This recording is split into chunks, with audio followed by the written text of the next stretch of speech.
Giro Perfil recebe no Espaço Todeschini Varginha o advogado Gustavo de Souza Terra. Vem comigo, Giro Perfil começa agora.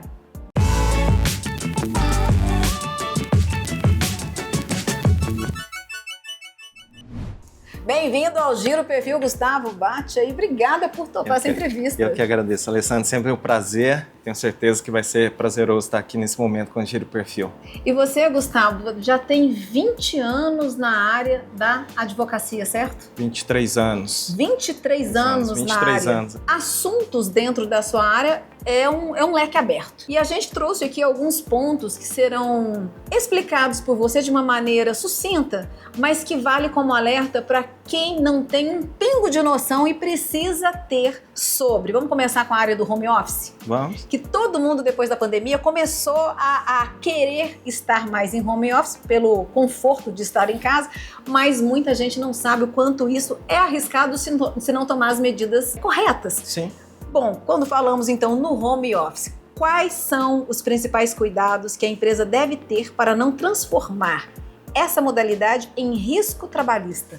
Porque a legislação ela fala em teletrabalho, mas eu vou utilizar o home office, que é a linguagem, né, que popularmente conhecida. Sim. O home office sendo uma modalidade de teletrabalho, eu entendo, né, principalmente como você disse, pós-pandemia, é um diferencial, uma possibilidade de modalidade de cumprimento de jornada de trabalho que as empresas precisam se atentar, né, como possibilidade talvez de redução de custo, mas ao mesmo tempo ela precisa também se precaver, né, para que não se concretize riscos de passivo trabalhista, né? E a empresa, por exemplo, ela tendo a intenção de direcionar o empregado a home office, isso é muito interessante fazer um alerta, né, que o tratamento sempre na legislação trabalhista é um contrato individual de trabalho, então o empregador e empregado isoladamente, eles têm a relação, então eu posso aplicar o home office para um empregado, não precisa ser para todos. Né? Então nós já individualizamos essa relação e a partir do momento que eu entendo para a minha gestão que em relação àquele empregado eu possa direcioná-lo ao home office, eu preciso ter sempre o cuidado que eu tenho duas situações, ou um poder diretivo da empresa que não precisa de anuência do empregado e aí a livre deliberação pela gestão e as questões de alteração contratual. O home office é uma alteração contratual, então precisa ter o consenso do empregado. Tem que ter uma assinatura. Uma assinatura do empregado para que possa submeter ao home office. Diferente a partir do momento que eu vou direcionar, trazê-lo de volta à jornada presencial. Em algum momento eu entendo que aquele empregado não possa mais estar em home office, eu tenho a necessidade de trazê-lo de forma presencial. E aí é diferente o tratamento, eu não preciso da anuência dele mais. Porque esse retorno do home office para o presencial, aí é poder diretivo da empresa, ela tem essa deliberação, e essa tomada de decisão. Então, uma das situações, né, que tem que tomar o cuidado é, primeiro, que essa alteração, essa anuência do empregado para direcioná-lo ao home office. Ao contrário, para trazê-lo para o presencial já não precisa dessa anuência. Uma outra questão interessante no home office é que não tem controle de jornada. Ou seja, se a gente fala que não tem controle de jornada, não tem possibilidade de hora extra, em tese, em regra. Mas nada impede de um gestor estabelecer controle de jornada para mesmo os empregados que estejam em home office, porque eu vejo muita gestão, muitos empregadores falando, poxa, mas eu coloco em home office, será que ele trabalha mesmo? Como que eu controlo esse trabalho? Em regra, não precisa fazer o controle. Se não faz o controle, não tem a possibilidade de incidente de hora extra. Porém, nada impede do empregador estabelecer esse limite, esse controle de jornada. Eu desenvolvo um software e por meios, né, eletrônicos que se tem o home office. E nesse software eu estabeleço que o empregado só vai poder acessar às 8 horas da manhã, às 11 horas, meio-dia, por exemplo, que é o horário dele de intervalo para almoço. Ele cessa.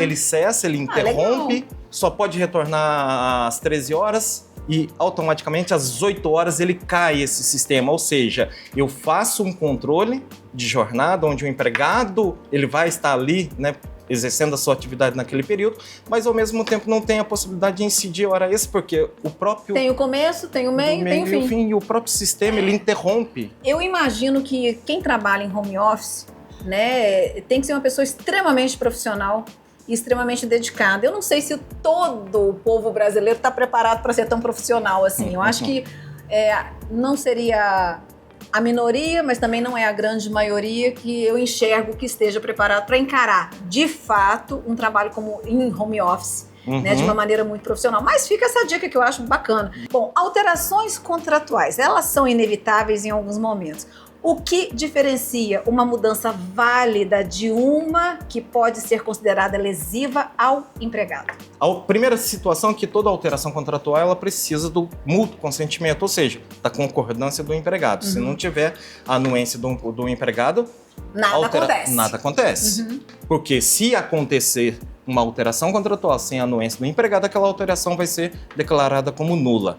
Primeiro Invalida ponto, tudo. Invalida. Né? E aí a gente está trazendo o passivo para a empresa, né? Um risco, né, de concretizar o passivo trabalhista diante da nulidade de uma alteração. E ninguém quer isso, né, gente? Uma outra situação é que, mesmo com a anuência do empregado, essa alteração ela não pode causar prejuízo ao empregado. Sim. E muitas vezes a gestão ela fica olhando como termo prejuízo financeiro. Por exemplo, rebaixamento salarial. Reduziu de 3 mil para 2 mil, prejuízo financeiro é muito claro para enxergar isso, né? Mas a legislação ela não fala como prejuízo financeiro. Ela fala prejuízo direto ou indireto.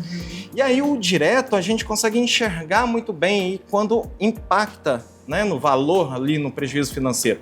Porém, existem alguns prejuízos indiretos. Por exemplo, rebaixamento de função, mesmo que garanta o mesmo salário, não altera o salário, seria prejuízo, né, direto. Mas eu mantenho o salário e rebaixei ele de função. Isso é prejuízo indireto. E esses prejuízos indiretos vão trazer passivos trabalhistas para a empresa. Por exemplo, pode levar um dano moral, porque submeteu a humilhação aquele empregado perante. Mas e se o empregado concordar? Ele assina um documento concordando. No futuro ele pode entrar com uma ação? Aí ele entra com ação trabalhista pedindo a nulidade daquela alteração. Mesmo ele tendo anuência, porque nenhuma alteração contratual ela pode ser prejudicial ao empregado. Banco de horas e a compensação de horas, que são ferramentas interessantes para a gestão de custos. Mas quais regras precisam ser respeitadas para evitar os problemas futuros? Alessandra, banco de horas, né, e compensação de horas é outro tema extremamente relevante. É delicado, né? Delicado e relevante. A gestão sabendo trabalhar... Tudo certo. Tudo certo. Ela tem que saber trabalhar o banco de horas e a compensação, enxergar qual o objetivo e saber aplicar o banco de horas. Primeiro, o que seria o banco de horas? Jornadas excessivas, ou seja, que sejam submetidas, que ultrapassam, né, a jornada normal de trabalho, que levaria ali o pagamento de hora extra.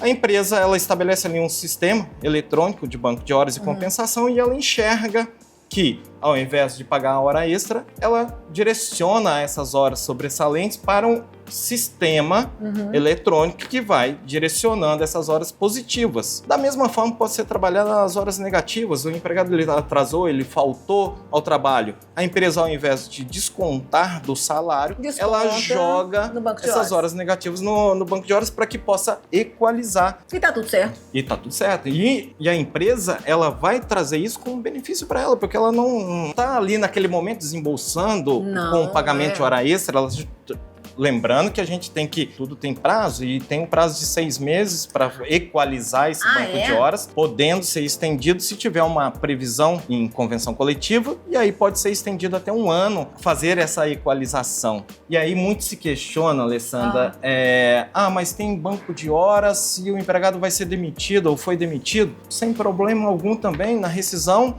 verifica lá, tem horas positivas, faz esse ajuste de pagamento na rescisão. Tem horas negativas, submete a desconto na rescisão, sem problema, tudo se equaliza. Sabendo trabalhar, tudo se equaliza na rescisão diante de uma possível, né, rompimento contratual. Gustavo, quando pensamos em férias, como que a empresa pode se organizar para cumprir a legislação e ao mesmo tempo manter um ambiente saudável e equilibrado? Férias é interessante que a gestão ela precisa entender também, né, e conhecer que 12 meses de trabalho o empregado ele adquire o período a férias, encerrou o período aquisitivo, 12 meses de trabalho, começa um período de 12 meses para que a empresa possa equalizar o melhor momento para conceder as férias aquele empregado. E sempre, como eu falei no início da entrevista, Alessandra, tratamento individualizado, eu, gestão, vou verificar a minha relação com aquele empregado, qual o melhor momento para mim, poder diretivo da empresa é ela que define qual o melhor momento e qual o momento que o empregado vai sair de férias, não preciso da anuência do empregado. Então eu tenho 12 meses para organizar qual o melhor momento para ele sair de férias, né? Gustavo, para você, ser advogado em uma palavra? Satisfação.